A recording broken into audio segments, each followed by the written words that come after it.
Would you recommend this side hustle to others? Oh yeah, 100%. All right, Kashal, what is your side hustle? I really wanted those like trending posters right now of like athletes and cover arts and info about musicians, and it's got all the track lists. And I looked online, I wanted to buy some. It's like 60 to 80 bucks for a simple like 11 by 17 frame poster. So, I started like looking at researching it on my own because I have a little bit of experience with like graphic design and putting together stuff. So I just started messing around with it on my own, and I actually invested in one of those like massive printers that you can print on like 11 by 17 or like large poster. How much? How much was that? That set me back about $560 pre-tax. And that set me back a little bit, but I can make these posters with materials and a frame for like 10 bucks if I'm buying in bulk. And I sell them off to my friends for like 25 to 30 bucks. If they buy 3 posters, I give them a discount 70 for 3. I mean, I'm netting, I don't know what the percentage on that is, but it's a really good 80%? return. Yeah, exactly, 80%. One poster pays off the materials for 3 of them, and then I'm getting 100% profit on the remaining 2. So. How did you find your customers? I started with my friends, just like a couple of my high school buddies. I was like, hey, I'm a freshman, so I was like, we need some dorm room decor. If y'all need some, hit me up. I started giving it to them, and then they had friends start going like,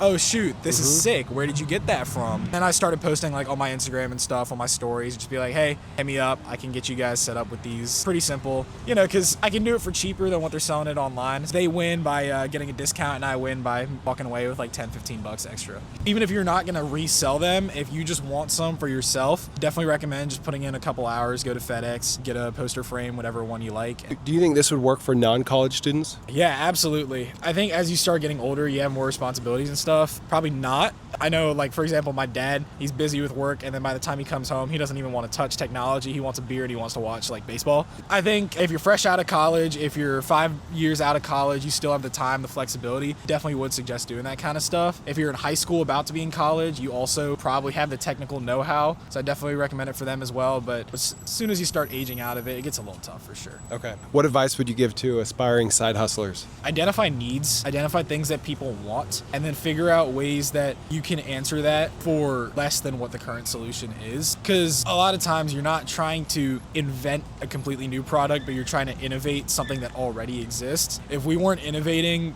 look at everything around us. You'd still have cars looking like the first Model T, right? Yeah. You're always trying to take existing things and make them better, make them more efficient, make them cheaper. That's what I'd recommend for people looking to get into side hustles. It's not always about what can you bring that's new, but how can you change what's already there. Okay.